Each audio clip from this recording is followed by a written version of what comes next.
Ooga booga, ooga booga. Boogies, welcome in to the very last ever Am I the A-Hole? Wow. Why is it the last one? Well, I have a problem. My problem is that I love doing these videos too much. It's true. It's the reason why I've taken off the last several months. There was a time where like these Am I the A-Holes, they took over the channel. They were the only kind of videos I wanted to make. I was just pounding on them. And then I took a break. I made some other kinds of videos. I really like those videos too. So I kind of was in a bit of a conundrum. And I have found the solution. The solution is to stop making Am I the A-Hole videos on this channel. Because brand new podcast alert. New channel, Late Night Dylan, where I'm gonna be uploading Am I the A-Hole and other Reddit videos every single Monday. Every other week going forward. So go and subscribe to that channel. It sounds like a joke, but I will be uploading literally every single Monday, every other time.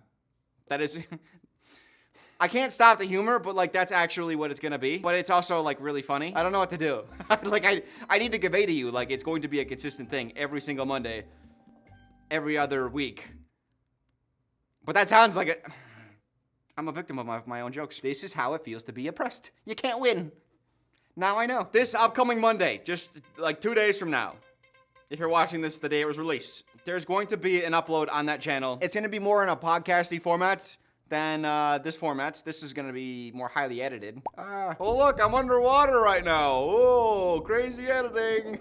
The videos on Late Night Dylan are not going to be as highly edited, but they're going to be able to be listenable in the background. It'll be on Apple. It'll be on Spotify. It'll be on Amazon. And also super exciting, we're adding a new element to get your involvement. You guys always comment, and I always want to like go back and forth with you guys. But now we're actually gonna be able to, because there's an app where you guys can record your own opinion and send it in to me, and then I get to listen to it on the podcast and fight you. I have been wanting to fight you guys for so long. Now we're gonna be able to. It's gonna be so much fun. So go on over, subscribe. It's gonna be a grand old time. But for this video specifically, I don't know if I just won the lottery and I just found some of the most magnificent posts. Posts where people are labeled like major a-holes or major non-a-holes, and I wholeheartedly disagree. And if you're gonna want to fight me in this episode, I'm gonna work to convince you this is gonna be a great blaze of glory.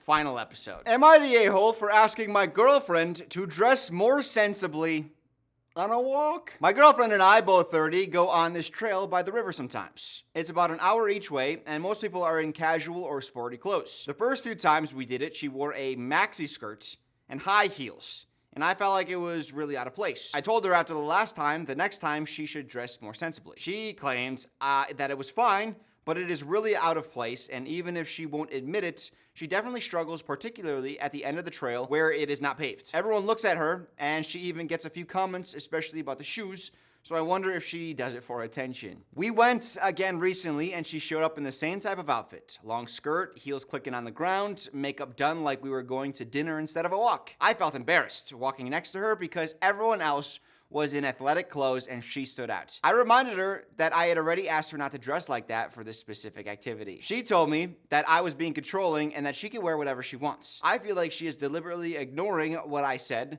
but at the same time, I do not think it is unreasonable to expect her to fit the setting. Am I the a-hole for saying something? If you will have noticed, he got asshole poo mode, which apparently is like mega a-hole. Like he was so largely voted a-hole, there's barely any discussion.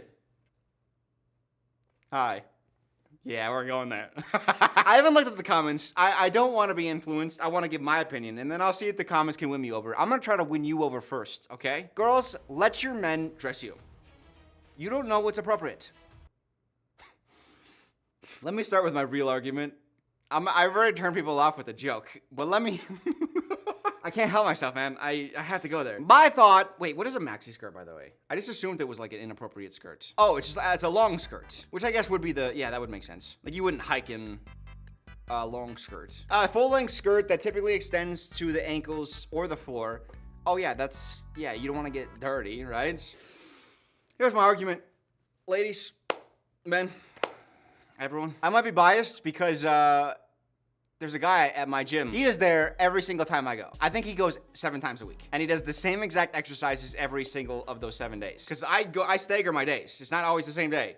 and he's always in the same exercises. And he wears skin tight blue jeans. He wears also skin tight, like a compression shirt tucked into the jeans. And every day I see him, I'm just like, come on, man. It bothers. You don't wear jeans to the gym. You don't. You do. If it's like your first to third time at the gym and you're still learning, there's a curve. I understand. You're there 7 times a week. No one else is wearing jeans. I think that generally there is an etiquette to clothing. There's certain clothes you don't wear at different things, and there's an acceptable range as well. If you're going out for a nice dinner, right, where people are wearing button-up shirts, and then you're just wearing like a ratty old t-shirt with like holes in it, that's not the right etiquette, right? Now, this is a low... I'm gonna keep moving my hands until the word comes. This is a low expectation event, right? A hike. This isn't a conversation about free will. We all know that anyone can do whatever they choose. As long as it's not harming anyone else. She should be allowed to do this. If she wants to go by herself, that's fine and do this. However, in a relationship, there's a certain code of conduct, right? I don't think she's doing this as a bid for attention, but the boyfriend doesn't want to be seen with somebody who, I guess, is drawing a lot of negative attention from people they don't know. And I think that's an okay feeling to try to address it as well. Do I have any more killer arguments? Let me think for a second. I just know this is an uphill battle because this guy a-hole poo mode. And maybe you're just not a right match where she wants to, wear high heels and a long flowy skirt on a hike. She should and can do that if she chooses to. If that's something that you don't want out of your partner, then that could be something that, breaks you up. Is it controlling to say, I don't think what you're wearing is appropriate for the situation? I don't think that's controlling. People in a relationship kind of should have that expectation, like we're going to somewhat fit the environment. High heels on a hike. Well, is it a hike or it was a walk? Let's go to the comments. Let's see what the comments say. Let's see if I'm influenced. She's not ignoring you. She's just not obeying you. She's been on this walk before. She knows what the experience will be like in these clothes. She chooses to wear them. The pros outweigh the cons for her, and that's her choice. Nothing we disagree with at this point. If she was getting hurt or making her clothing choices your problem by, say, taking your jacket to keep warm and leaving the cold, right? So if anything were to inconvenience him, then it would be a different story, which they're saying. True, yes. Your issue is that you're embarrassed. You talk about what everyone else is wearing, how others are reacting. Find a way to get over it and love your girlfriend for who she is, including her style choices. Or move on and let her find someone that likes her and doesn't find her embarrassing. Yeah, I think we're on the same page. I think maybe the disagreement is just that if one of you is inappropriately dressed for an occasion, the other one says, hey, you should dress more along the lines of what is expected of this occasion, right? I think I'm right. What if you got invited to a neighborhood or like a friend's birthday party for their child, and everyone's there in t-shirts, and your boyfriend shows up in a suit, and you're like, can you not wear, like, this doesn't fit the event, and you're standing out, and it's just weird. Would it be controlling to say, please don't wear a suit to this event? It's way too formal. Would these same people say, like, why are you getting so upset? He wants to look dashing for you. Why are you more concerned about yourself and other people's opinions? Some people care about that. I know, like, we promote, like, uniqueness in society. And it's good to be your natural self. But not everyone wants to be like the standout person who has attention on them everywhere they go. Some people like to fit into the environment. They don't want to feel like singled out and like, hey, look at them being weird, Some people are just against that. And I think this guy specifically he's got a girlfriend who he feels singled out by being next to her because she is the odd person out. And I think that's a valid feeling. But again, we get into this weird gray area of like what is controlling versus like what is the expectation when you're in a relationship. There's always a level of controlling. Not allowing your partner to flirt with other people during a relationship, is that controlling? Technically, yes. But it's also the expectation. There's a certain give and take, but being in a relationship. Damn, I'm making good points. Oh my God, I'm killing it. I can't wait to see your responses. I can't wait to just like, I want to hear your opinions so bad. People keep saying hike. Oh, that's my bad. I did. Comment said it's a pavement by a river. So an hour walk on a flat pavement by a scenic area. I call it a leisurely stroll. I guess part of it is, does that change much? I think it does, actually. What does it look like? What does the trip look like? If it's just like a very casual stroll, then I don't think it matters what it is. If it's more of an athletic setting, then it does matter. Don't wear jeans to the gym, guy. I think I'm taking out my feelings for that guy on this girl. I am relieved to tell you no one out there is evaluating what she's wearing. They don't care. Well, that's not true. Didn't he say specifically that people have made comments? And if he's noticing looks, like I said, it goes back to like not everyone wants to like stand out and be like, look at how unique I am, you know? You throw in that she has trouble walking. Oh yeah, that's it. That's him justifying it by being like, actually, I just want her to be able to walk comfortably. I'm not controlling. It's like you are a little bit controlling. This sub is disproportionately crammed with gossip girls. Wait, whoa. Yeah, some people make themselves feel better by mocking strangers. The majority won't care enough to bring it up. It doesn't affect anyone but her, and therefore isn't worth remembering. That's easy to say, but like when you're in the moment and you feel singled out, not everyone can just go, no one in the world matters but me and her. That's just not like how the human brain works. OP seems to think he and his girlfriend by proxy are the sun in everyone's solar system. Wait. Oh, that's so disingenuous. Saying no one cares. No one's paying attention to you. Oh my God, so you think everyone in the world cares about you? You think the president's gonna call you after this? Really? No? It's like, dude, she thinks you're proposing. In that outfit? Unlikely. You're the a-hole. I want to find someone who's like, hey, I get it. You're the a-hole. You mentioned it once. She didn't want to wear what you suggested. That's her right. If you don't want a girlfriend who dresses over the top for a hike, find a new girlfriend. Yeah. So you're saying he's the asshole for bringing it up, her not changing, and then bringing it up a second time by being like, hey, you're still wearing that, really? So you're saying he should have just brought it up once or never brought it up? I guess that's the curious. Like, where's the line there? You're the a-hole. Anyone, anywhere. Oh my God. This is a thin limb I'm on. Any updates from this guy? Tasty log. Oh my God, he's been commenting. It's not a hike exactly. It is a flat trail. Most of it is paved and a bike path or pedestrian trail, but some parts have gravel or mud. Since they are block heels. Man, I'm learning today. This is his example that he gave. That's something that she would wear on a hike. Or sorry, on a trail. Okay, so I'm watching this back and I'm realizing my interest got caught more so on the conversation around like what is controlling, what the level is. And I addressed maybe the individual post a little bit less. In this specific situation, and especially the more he commented, the more it seemed like this occasion was fine. Like it's fine to wear what you wore. Sounded like it was just more so like a flat trail. So it's like, all right, bro, like pick your battles maybe. And they might just not be a good match where she wants to dress up even greater than the situation may call for normally because she just enjoys doing that. And he might like a girl who dresses down or will kind of blend in a little bit more, which is valid for both of them, but that might just not be the right match. And they're both allowed to voice that opinion and object and try to figure that out and kind of negotiate in a way. Sometimes relationship, there's like negotiation that happens. How do you make your partner comfortable and how does your partner make you comfortable, you know? With the specifics on this case, I'm on her side, but I think the thing that caught my interest more so was like where that line is. I gave the example of like someone showing up just like massively overdressed for like a party or like a cookout or just like anything where everyone else is in like jeans or something and someone shows up in a suit. Like, someone should talk to you. It's like, someone should inform you, like, what the etiquette is for the attire. In the end, I think this is going to make for some interesting conversation. Should you have say in what your partner wears? If you think that they're dressed inappropriately for certain events, whether it be a hike or a birthday party or a dinner or anything, should you say and how much control should you have? That is what I want to know. Oh my God, I can't wait to see the comments. I might get roasted. I can't believe I couldn't find a single person. It wouldn't be the first time I've gotten in trouble. So let me have it. Am I the a-hole for calling out a double standard with my girlfriend? Hi everyone. My 29-year-old guy, his girlfriend, 26-year-old female, is upset with me because of something I said at the airport. We've only been together for 4 months, but everything has been good so far between us. I've been a little insecure because she makes more money than me. And even my friends have made comments about her being out of my league looks-wise. Great start, okay. We were about to leave for our first trip as a couple to Colorado Springs. Here's where the problem starts.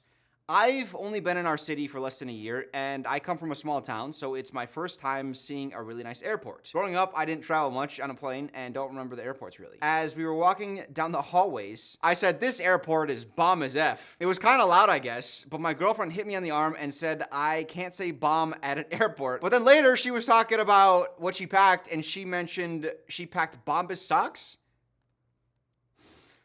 And sure, the socks are the coziest that you can buy, but is this a double standard? Well, guy, I don't know about double standard, but I do know that Bombas has double the standards of their competitors. That's why they're so good. This video is sponsored. This video is sponsored by Bombas. Many of you think I have come here today to talk to you about socks. I'm not going to. I refuse. It's just all too predictable. And that's what they say about predictability. It's a slippery slope. Speaking of slipper, though, have I ever told you about Bombas' Sunday slipper? That was 2 transitions for the price of 1. My feet are going to be cozy all winter. It is Sherpa in and out. And I know you're thinking, sure, pal. I'm sure it is. It truly is Sherpa. It's like your dad asks you for a favor. Sure, pa. That's what this is made of. Father's favors. Not only are they perfect for inside the house, but they're also great if you have to, like, say, take your trash out. Instead of changing into shoes, you can just throw these bad boys on. If you don't have them on already, they have a hard sole, just like me. So you can wear them outside. Get some for yourself this winter. Get some for your friends and family. It is, oh, hey, guess what? It's coming up. Gift season. What better gift than to give somebody something that says, hey, I want to keep you nice and cozy. And you can even double up. You can go Bombas on Bombas. How about double goodness? You ever put 2 good things together? Of course, you guys are used to seeing 2 good things together. Me and Am I the A-Hole videos. That's just an example. And of course, you still know Bombas' deal. I hope you do. They're a mission-based brand. Every single item you purchase from them, they donate an item in return. 150 million plus items donated. Buying from them does real good in the world. You get some slippers for you, you're actually going to be helping more than just yourself. And your 2 little dogs on the end of your legs. The link is going to be in the description, bombas.com/oogabooga. Use code oogabooga20 at checkout. Get that 20% off your first purchase. Save you some clams. Bombas is still going to donate and give back. Bombas.com/oogabooga. Thank you to Bombas for sponsoring this video. For the record, you're not supposed to wear them on your hands, but my hands are very cozy right now. Am I the a-hole for wanting to be a princess too? I, 18 female, was invited to go to a Renaissance fair with a couple of my friends. It would be me and 2 other couples. Before asking me, they made sure I wouldn't mind being the 5th wheel, which I did. Before asking me, so they asked her. Oh, she was invited. Yes. Okay. A few days after the couples that invited me, 18 female and 18 male, asked me what I was thinking for my costume. I replied that I wanted to be a princess with a hidden. Not sure. My friend replied that she was going to be the same thing, wearing a green dress. I said that I also wanted to be wearing a green dress, but I would settle for blue, since she had already decided. But they were both pretty against me being a princess, even if wearing a different color. Their reason being that because it was a couple's costume for them, knight and princess, it would be weird if I was also a princess. They also added that people wouldn't be able to tell who was a couple between us. I feel like it's not that serious. We suggested other costumes. I suggested being her lady in waiting. What? But she was very against that, and they suggested I be a court jester. Oh, this is my favorite post. This is awesome. Actually, this is kind of similar to the last post. It's like deciding what to wear. That wasn't planned. These are all like within like the month old, the most interesting ones I found. You could be a court jester or wizard, but I would really like to wear a dress or something girly. By the end of the conversation, it seemed like everyone was getting a little bit frustrated by my friend told me I could wear whatever I want and that it was my choice. So eventually the friend just gives up. Hey, all right, you know what? Whatever, just wear what you want. But I'm not sure if she would still prefer me to not be a princess or be upset by me doing so. So would I be the a-hole if I wore a distinct princess costume as well? I always say women should be able to wear what they want, whenever they want, no matter who they're with. That is pretty much been my hardcore stance, and I've never deviated. So wear what you want, girl. Unlike the last post, I understood. I don't understand this one. Their reasoning was other people wouldn't be able to tell who was a couple between us. So you're going to see people out at the Renaissance fair, and they're going to be like, oh, you guys are a couple, cute. And you guys are going to be like, oh, no, we're not together. They're together. And then the other person's going to be like, oh. And then the couples are going to be like, God damn it, I can't believe this. Oh, they thought that you and I were together. Oh, how do we recover from this? That's a who cares, right? I suggested being her lady in waiting, which means a woman who attends. Yeah, you were going to be the servant. That's what I thought it meant. Truly. I mean, I looked it up, but like that is truly what I thought it meant. It's not like I didn't know. I did know, actually. You could be a court jester. You want to be a princess? Have you ever thought about being a clown, though, instead? Court jesters aren't clowns. Shut up. I don't want people. I don't want you people. If your first thought was, well, Dylan, technically a court jester is different than a clown. I don't want you here. Why did they not want her to be a princess? Because they would have 3 princesses? Like, they wanted her to come. What did they think she was gonna want to dress as? A literal court jester. Really? Let's see the comments. Who are gonna be on my side this time? Which isn't fun. I don't have to fight this time. I like fighting, but just, you know, there's only so many fights I could take on a day. Not the a-hole arguing who gets to play the princess shouldn't be a thing after the age of 6. In my opinion, she should be a queen, pretend the other 2 girls are her daughters, and rag on them the whole time. Great suggestion, Reddit. You know what you should do? You should go dressed as their superior and then make them miserable.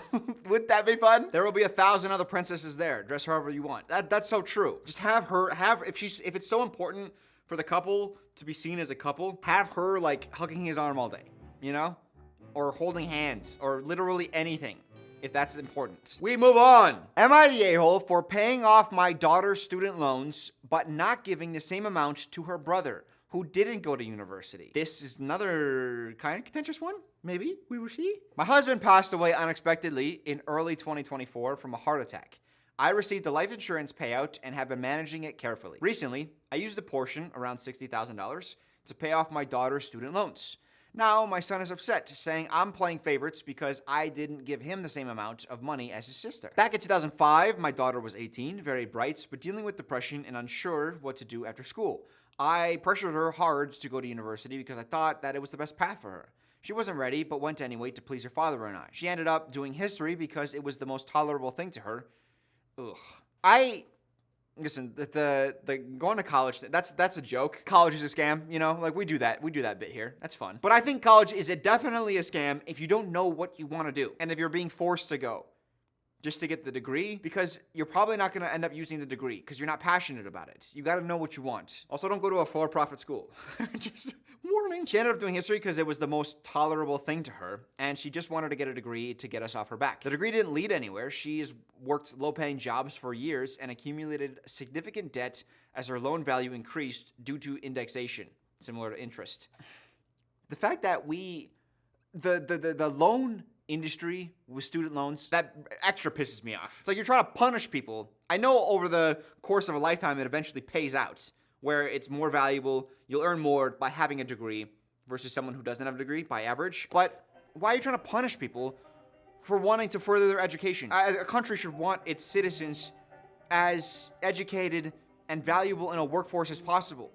But instead you set up a system to try to like punish them and try to profit off of your own people trying to better themselves. Not the time. At 30, frustrated with her employment prospects, she went back to university and got a law degree. In our country, law can be done as an undergrad. She now has a good job in that field, but her debt was always basically double because of the degree, and she only did it because I pressured her. Oh, they're saying it's double debt because she went back to school to get a different degree, so she went to school twice. I've always felt some guilt over that, and now that I'm in a position to help, I chose to pay off her loans. Edit, because I didn't mention this earlier. She was in the first few years of her law job paying back more than the minimum than she has had to in order to attempt to pay her loans down faster. So she was trying to help herself. Okay, so it's not like she's helpless. Like, she has been making a dent and paying back the loans. Her younger brother never went to university. He's not academic, has never been very smart, always hated school, and dropped out at 15. And I never pushed him the way I did her. He's been working as a postal delivery worker for years and has no student loans. When he found out that I paid off her loans because I accidentally sent him a text message meant for her, he demanded the same amount in cash. I told him that I've done it specifically because it's an educational expense. Giving him cash will feel to my daughter like a punishment all over again. Her brother gets fun money, and all she got is the degree I pressured her to do to have that paid off. And honestly, I don't think a lump sum would be good for him. He doesn't manage money well and tends to spend it impulsively. Am I the asshole for saying no, given that I did this to correct what I feel was a mistake, pushing my daughter into university before she was ready? Whew. Not the a-hole badge. How do we feel about this? Immediately, where I think everyone starts is no, not the a-hole. You're trying to do something nice for your daughter because you feel a level of responsibility and guilt because she was just following in the footsteps that you led her in, and then she ended up in a bad place. So in order to correct that, you essentially use the money that is yours, right? That is life insurance money that belongs to you. You use that to try to help her on a better life track. That's where I am. Where I end up is Not the a-hole. The son is not entitled to the money. I do not like entitled children.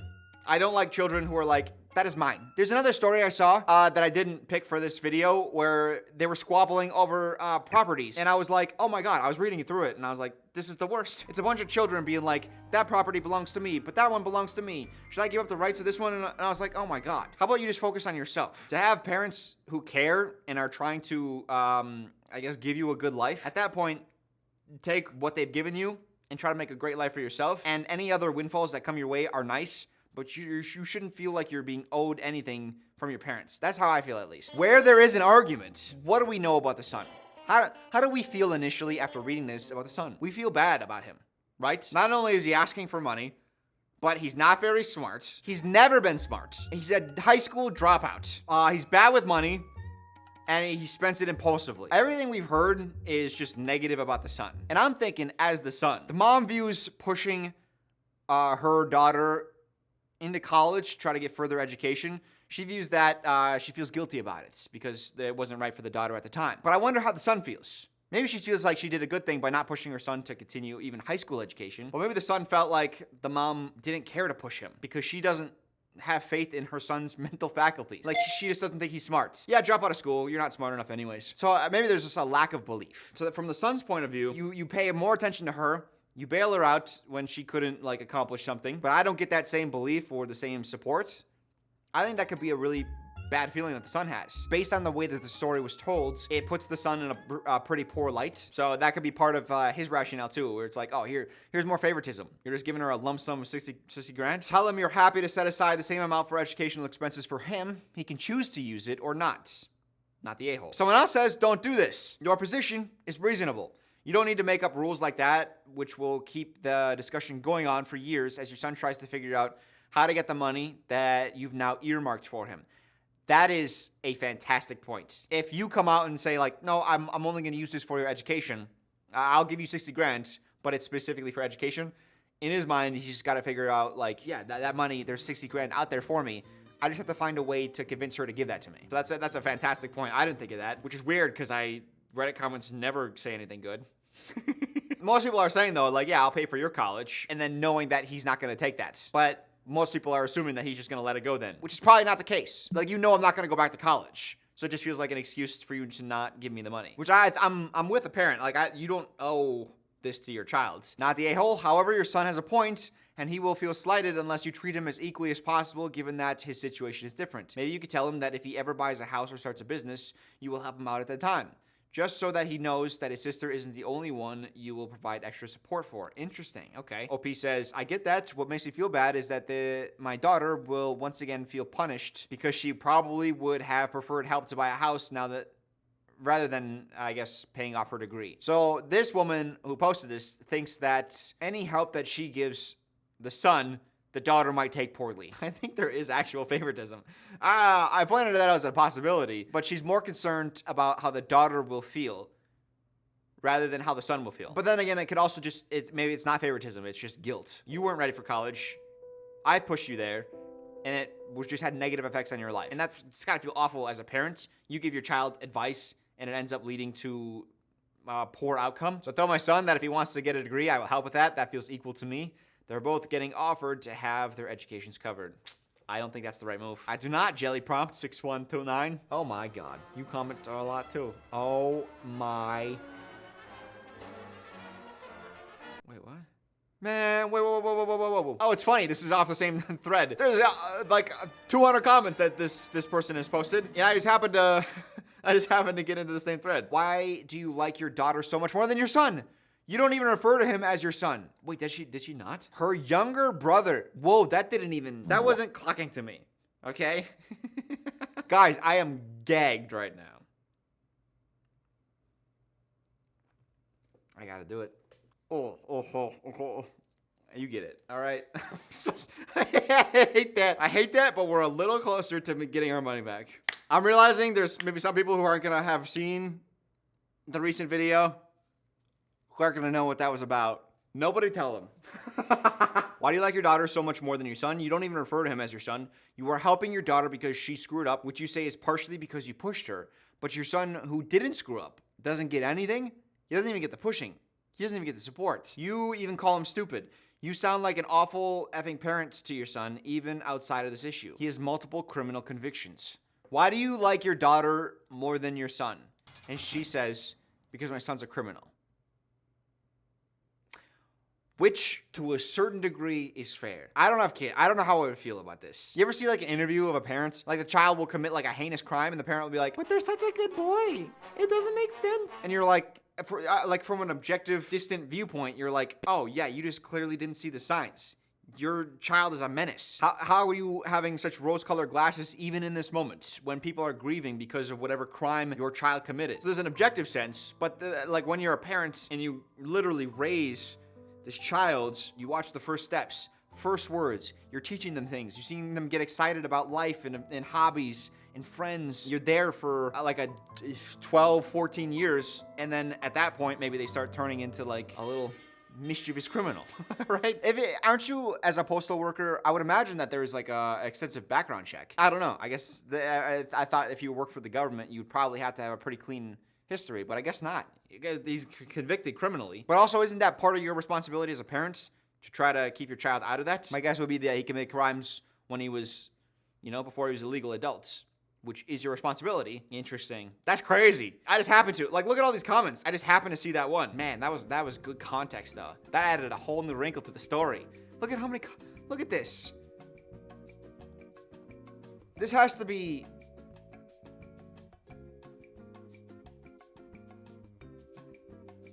over 100 replies. Maybe 200 replies. I did not let him drop out at 15. I heavily pressured him to stay in school and tried to drop him off there, but he would literally just not go to class, and after 15, the school could not legally force him. Oh, or call him for truancy. Okay. There came a point where I had to give up. Oh, so she admits that she did give up. Reddit, stop blaming women for the choices of men challenge failed again. Wait, what is this? You're the a-hole simply for the way you talk about your son versus your daughter. You, of course, don't have to give him money, but maybe you should think about why you are playing favorites. He dropped out of school at 15. How long has he been working as a postal worker? It is a good job with benefits in most countries, and using money to assuage your guilt about your daughter's first degree is gross. I somewhat do favor my daughter. You don't say. The fact that you came out and claimed it, though, is crazy. But that is because she hasn't given me headaches and embarrassment in the form of getting numerous criminal charges the way her brother has. I left that out of the post. You made him that way. Reddit, stop blaming women for the choices of men challenge. That's what the reply was? Don't blame me for men's choice. That's a child. That's your child. I was thinking this as I was reading this. Oh, I would drop him off at school and he would just not go. Yeah, you did the responsible thing and drop him off at school, but that's also kind of just the bare minimum. Like, you need to drive it home and find a way to put him on the right path. That's the job of a parent, to try to make their child into successful adults. Also, if this was two daughters and one daughter had a criminal history, would you say Reddit stop blaming women for women's choices for the choice of women? I don't know. It's just a weird thing to me. Let's switch it up. We have another a-hole. Allegedly. Let's find out if he is. Am I the a-hole? I made my daughter, 11, cry during D&D. Why are you drinking and driving with your daughter?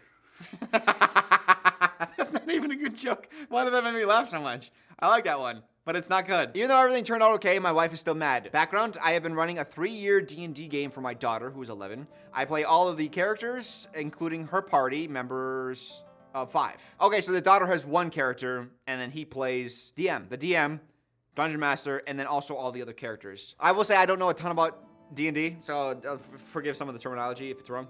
Anyways, they started out their adventure as petty thieves, but are now heroes, all with their own character growth over time. Her character learned early that her character was the target of a dark god that had severed her soul from her body. Important context. I started reading it in the cool voice, and then I read this in the cool voice, and it made it less cool. She and her band of reformed heroes have spent many sessions thwarting a hag.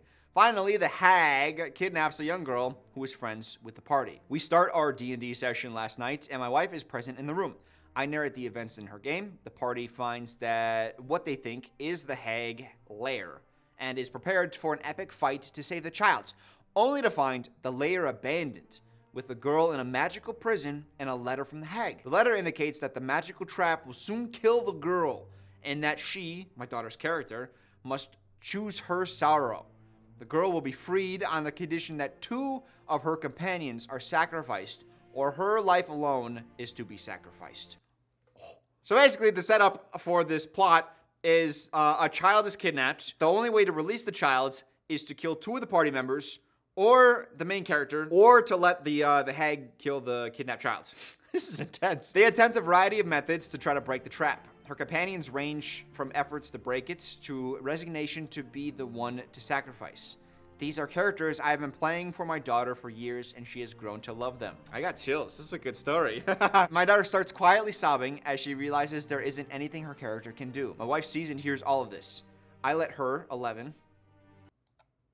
It's the 3rd time, man. We get it. She's still 11, right? It's today her birthday, and it's just going past midnight. That wouldn't even be relevant. I tell her that while she does have companions that said they were willing, she could decide that this is where her character story ends in a heroic sacrifice. She starts sobbing. This would mean a permanent end to a 3-year story. I ask her if she wants to take a break to think. She nods and goes to her room. I still taste the gag in my mouth. Ugh. It won't go. Last time I put it in my mouth, I didn't wash it. Don't look at me like that, okay? I don't know the etiquette of washing ball gags.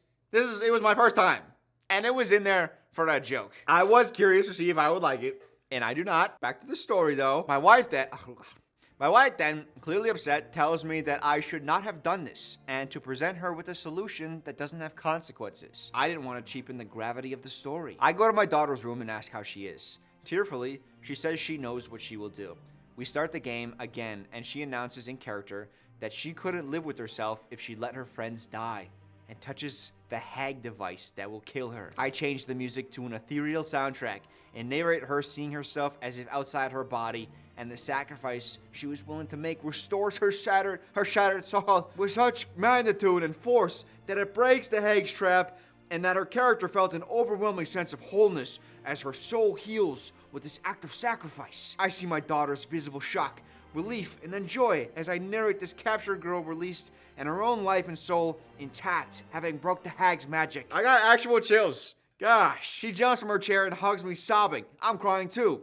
I'm not sure my wife has forgiven me though. She's really mad I put her daughter through this. Am I the a-hole? I'm just gonna put it out there. I don't know how real the story is.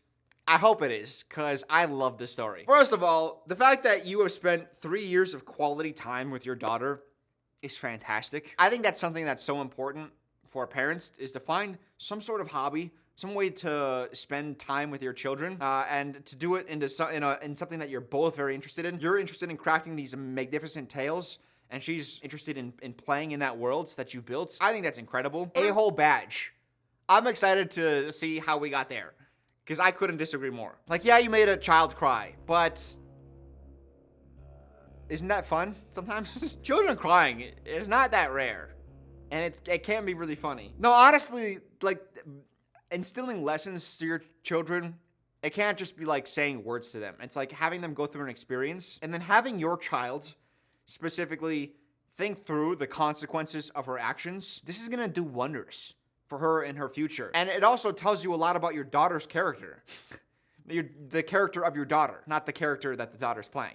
You understand what I'm saying, probably. The fact that your daughter didn't want to sacrifice her friends. Like, your daughter is sacrificing not only her character, but also this world that's been built. And I guess they could build it again from scratch, but that's like a lot of work and a lot of investment. But she makes the heroic sacrifice choice. I don't know. I see such a good person being born out of this, being led to, like, I guess, see the world differently through the lens of her character and having different interactions and choices. I think it's good for, like, problem solving as well. Through the 3 years of D&D, they've probably gotten into a number of different situations, and the daughter thinks about, like, how to get out of it. Basically the trolley problem, where it's like, it could be either you or the child's or 2 of your party members. The 2 party members is the hardest one, because that's 2 lives. I love this whole thing. I would say not the a-hole. I guess I understand not wanting to see your child traumatized. You want to make the most cushiony, peaceful, safe life for your child as possible. But you also have to instill lessons in them. And I think this is a good way to do it, where there's literally no stakes. Let's see where the a-hole is.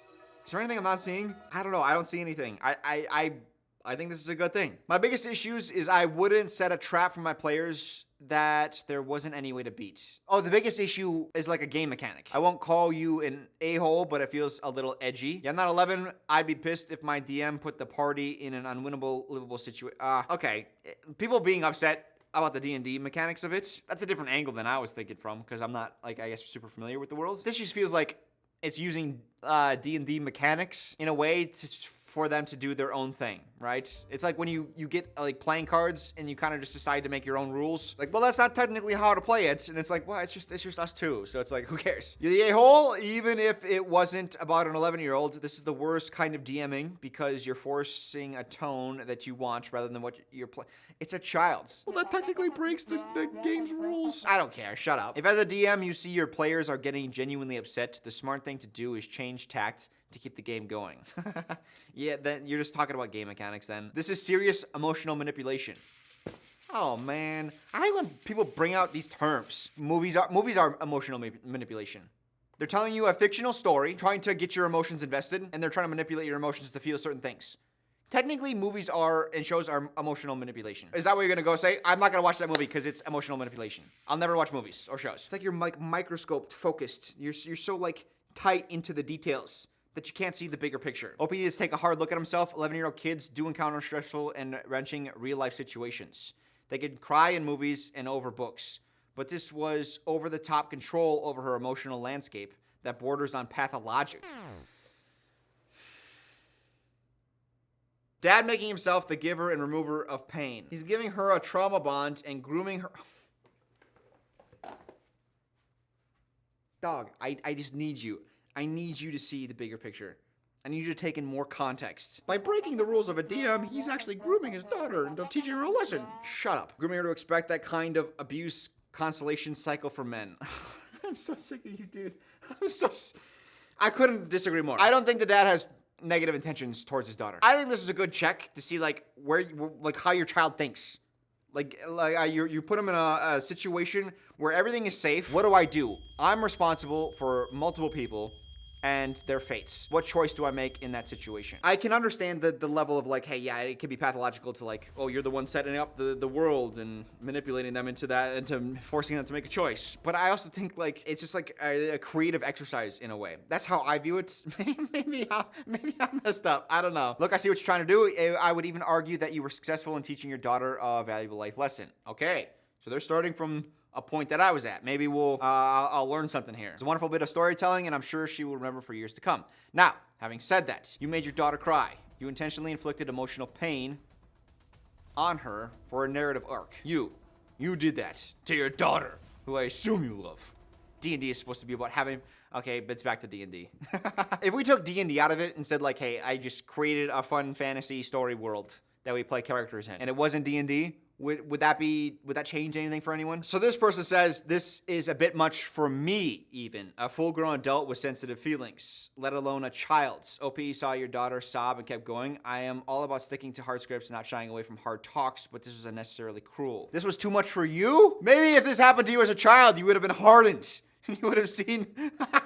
I don't know, man. I guess just people just have different opinions. From my point of view, I don't care too much about the D&D angle of it. I think people are getting pretty caught up on that. Not everyone, but that's a big part of it, where it's like, hey, the D&D is supposed to be about this and this. And again, it's okay to go through, I guess, like mock hard things in a safe environment where you can talk about it and converse. And literally, he went to her room to talk her through everything, you know? But do like 11-year-olds now have phones and they're on Twitter and they're seeing like people die. I don't have a huge problem with this. I'm giving you guys ammunition. Let's go. If you want to take some shots, let's go. You knew the story was going to be sad and upsetting, and I assumed you believe your kid has the emotional maturity and resilience to ultimately find it satisfying and cathartic. Obviously, your wife did not, at least not in the moment when it was unfolding. Maybe she would have come around to your view if she had some time to reflect on it, but that's hard to do over the sound of a sobbing 11-year-old. Maybe your wife would have appreciated it if you checked in with her ahead of time, when you knew you were going to incorporate this high-stakes dramatic twist and could talk through your thinking. And also, that's true. Yeah, the husband could have done a better job talking to his wife about like what he's going to do with the story. I do think that would have been better to tackle, I guess, as a team. So I do come around on that more so. Sorry, but you're the a-hole. I know others don't agree. Where are the others? Let me go find them and talk to them. I'm not okay with this because the victim is a child. Victim? Can we use words? Can we like keep words having meaning? You can play a video game where your character actually does something horrible. Would you say the child becomes a victim of the video game? I don't know. I don't know how you guys feel about this. To me, I enjoy, like I said, the conversation and the, I guess the debate back and forth of like, what is okay, what's not, why. Even if I eventually come around and I'm like, oh, I was wrong, I'm comfortable with that. I'm so curious to see where this all falls out. I think the comment section could just be a lot of like people giving their opinions. Keep it like healthy within each other. Like try not to get on each other. This is just a place for discussion and praise of my opinions. I don't have an ego. Am I the a-hole? Laughing out loud when my wife said the song Golden from K-pop Demon Hunters was demonic. So my wife just got home from church and her church group and immediately said our kids should no longer be singing this song or watching K-pop Demon Hunters, saying someone in the group said it was demonic. You're right. You shouldn't watch the movie. You should only watch my commentary for it. Hi. I just laugh because that is outrageous. Wouldn't the song be more in line with... I'm gonna be honest. The songs, I knew I'm gonna have to cut them out, so I wasn't paying like super close attention to them. Every time I have like half a second of a song in a commentary, it gets copyright claimed, so I'm like, I'm just not dealing with it. I don't know if there was like hidden secret messages. I've never been a believer in that.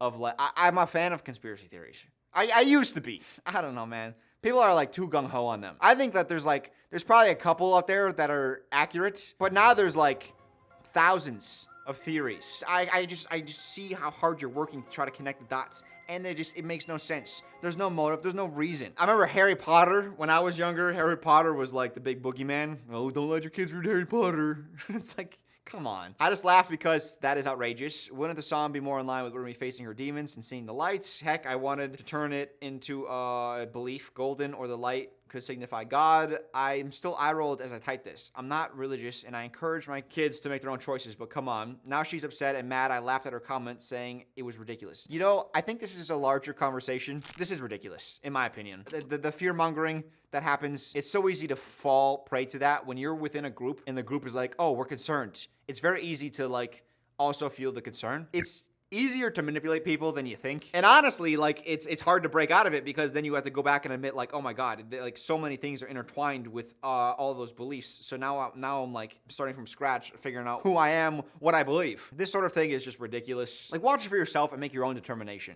You shouldn't go to other people being like, what should I think? Most people would look at this and think it's ridiculous, but because you're within a group of people being like, hey, this is what we believe, you feel compelled to believe it too because they're people who you respect and believe, and then it becomes group mentality. Ugh, gross. Hate it. Am I the a-hole for not stocking the fridge for my husband after his business trip? And this is not the a-hole poo mode. So I think this is the opposite. Like, you can get a-hole poo mode. I think this is your soul, not the a-hole, that it's ridiculous. I think that's what it's saying. Maybe? But as we found out previously, this doesn't matter. That means nothing to us. My husband went out of the country for a business trip and returned home over the weekend. I was out of town visiting friends when he returned. His gripe was that he was left with no food, rather. So he got back, there's no food. For context, I do the majority of the grocery shopping, 90-10 splits, and he does his share of other chores. So she often does the grocery shopping, but it's not, you know, they have a good balance in the relationship for who does what. I admit there was not a refrigerator full of fresh food because I did not go to the store that week. However, I can attest there was a freezer with several meals and a pantry full of food. Oh, sorry, not full of food. A pantry with food. There is some food in that pantry. We don't know how much. That could have been prepared. Perhaps not what he was hoping for, but there were some options. Also, we live in a major city with plenty of grocery stores and restaurants within walking distance. Hold on. Again, not ideal after a red-eye international flight, but options. All right.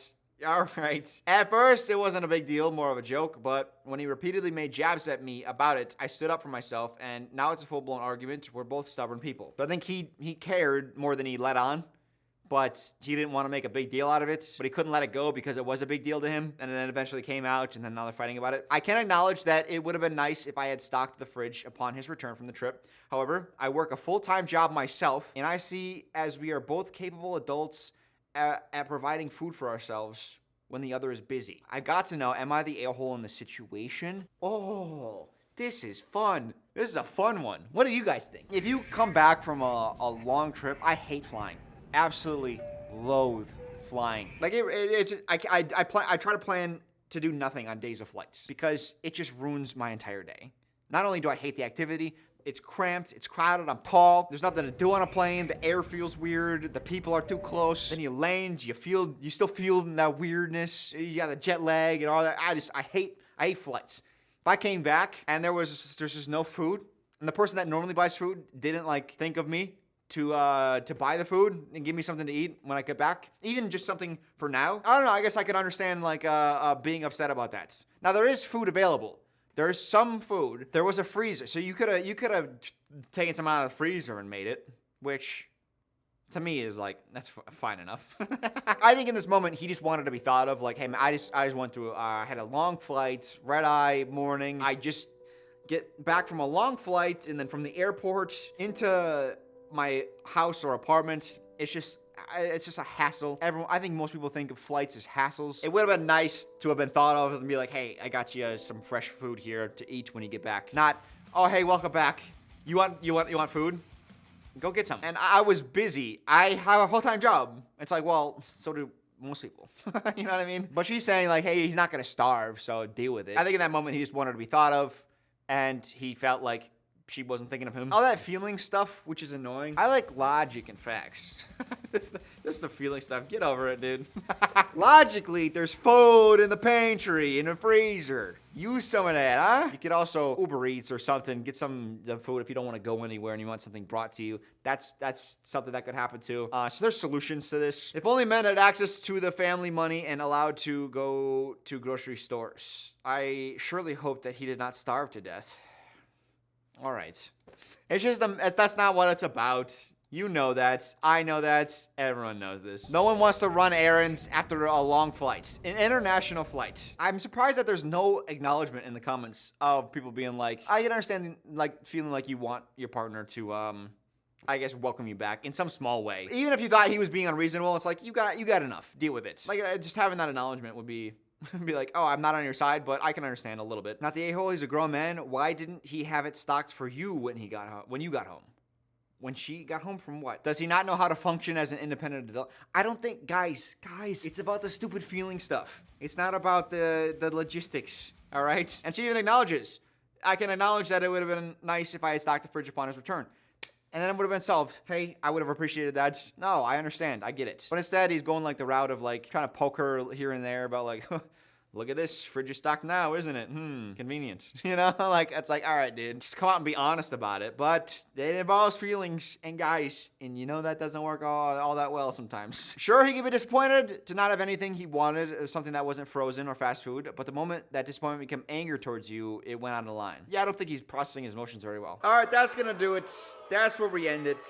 The very last Am I the A-hole on this channel. I cannot wait to read the comments. They should be exciting or terrifying for my poor little eyes. We read a lot of contentious ones. Those are the ones I like. I like the ones that involve discussion. The ones that were just dunking on people, where everyone's on the same side. Like then we're just here to literally read bad people do bad things. I want the ones where it's like, hey, maybe there's a difference of opinion. So I would love to hear what your thoughts are in the comment section down below. Head on over to Late Night Dylan. Subscribe to that channel. And watch out for the pod. I'll see you guys later.